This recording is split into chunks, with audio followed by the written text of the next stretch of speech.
John Phillips, Managing Director of HTS Group. How are things going with HTS in Harlow?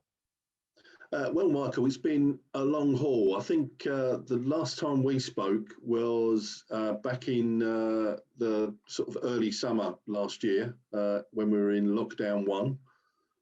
We're now a further 2 lockdowns in, and there's been a lot of water under the bridge, I suppose, but an awful lot of learning for us in terms of being able to deliver services to residents of Harlow.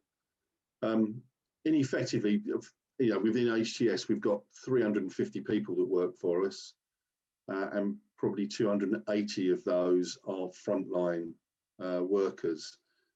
So every one of those frontline workers in some way has been out delivering services to customers, whether it's with doing repairs within their home, gas servicing, sweeping the streets, doing building cleaning, and a whole range of activities. So I have to say that I am just totally amazed by the effort that those individuals have done, really. And the vast majority of them without a moan or a groan around it. They've just been getting on with what they're doing. I think service levels, I think, are pretty good. There are a few glitches. So within that workforce of 350 people, 38 of them are designated as extremely vulnerable and are shielding. Yeah. So when more than 10% of your workforce is out the reckoning, there's got to be an impact. But the vast majority of work is being undertaken, and non-essential work is being prioritised. But what happens when there's somebody who is so specialist, or does that happen? Somebody who's so specialist is shielding or whatever. What can you do? What's Plan B? Well, I think we haven't got the position where there's, if you like, there's one person that is so specialist that it's only that one person that can do that role. And we find that colleagues are backfilling for those issues. Yeah. So you're heading towards spring now, and you've been here before. You're coming around to the year. Is there a plan that if we do, we feel like we're coming out of lockdown, touch wood, is there a plan for the spring? Yeah, there is, Michael, and I think when we last spoke back, just under a year ago, rather. I was talking to you about the close working that exists with Harlow Council colleagues. Those meetings have happened every single week since then and continue to happen. So that close working relationship is continuing and developing really well. So the discussions that are happening there now are around, well, Boris is making announcements this coming Monday. What is the common word these days, the route map to recovery. Yeah.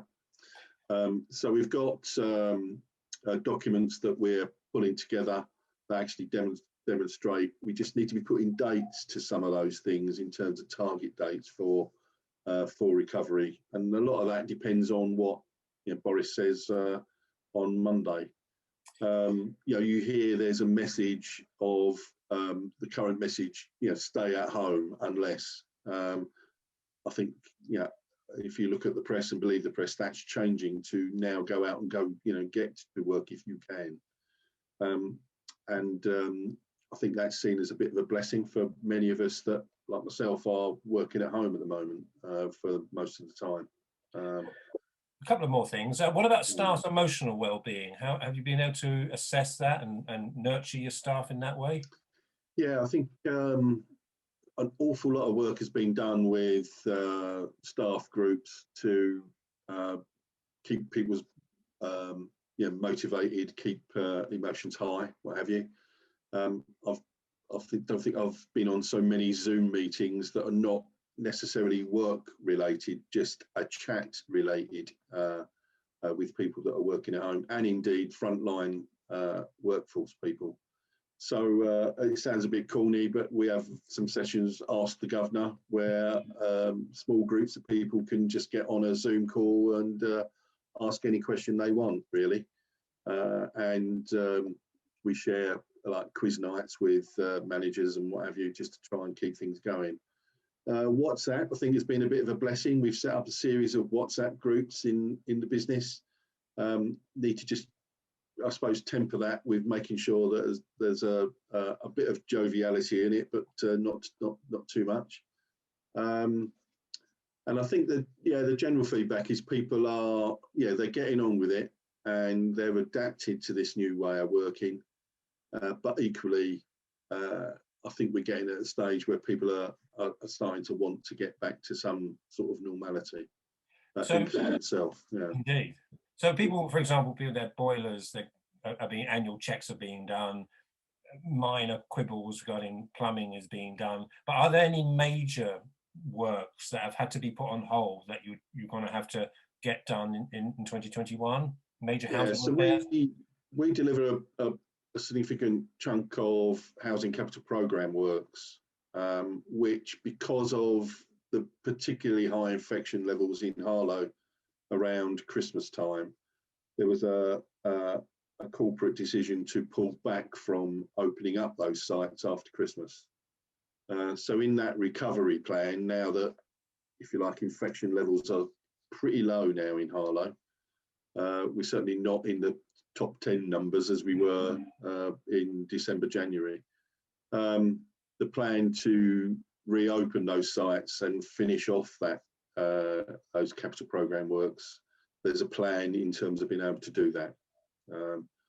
And just looking forward to be able to get on with it, really.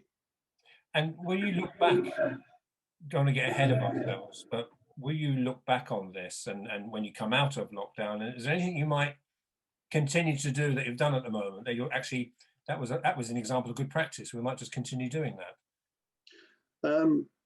I think the world before COVID, industry has always been looking at flexible working arrangements for people, and do you need offices? Do you need a major infrastructure in place to bring people into?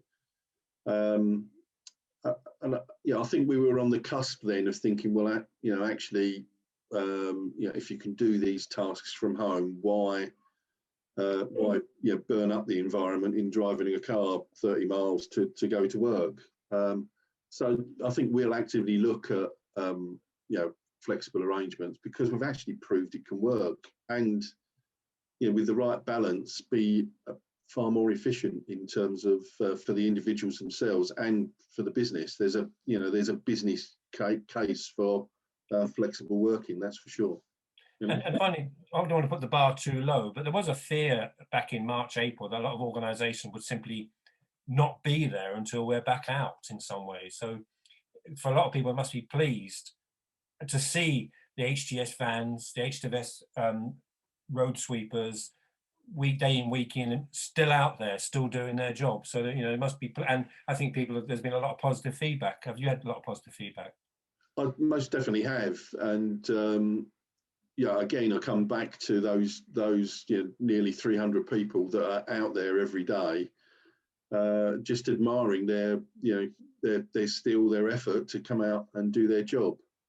Felt in many respects, sitting back here working from my home, it's just counterintuitive in terms of working with my frontline staff. And just of recent, I think one of the biggest steps forward that we've been able to achieve is undertaking regular rapid testing of our frontline people. So we introduced it, we're now in week 4 of that testing regime. So all of our frontline employees get the ability to undertake a rapid test on a Wednesday evening and a Sunday evening. And there's a process that if they test positive, they stay at home and they go and get a proper test, if you like. But through that testing regime, at least 3 of our people have tested positive. Some have subsequently, when they've done the full test at the test station, have found they're negative. But actually, it's a real strong mechanism to ensure that both our employees are safe with going into people's homes, and equally the people's homes we go into are safe as well, so that we're not, if you like, our people aren't getting infection, and equally are not spreading infection. So we're paying for that at the moment, and we're just in the process of signing up for the government-funded scheme for rapid testing. We'll see where that goes with us. But you have a positive view going forward in 2021. I'm sorry, Michael, say again. Looking forward generally, you have a positive view going forward to 2021 for HTS. I really do, and I think one of the biggest things that this experience has brought is bringing people together and working as teams, and I really can't underestimate that. Ironically, being remote from one another has brought us very much together as a unit, and I'm really pleased about that.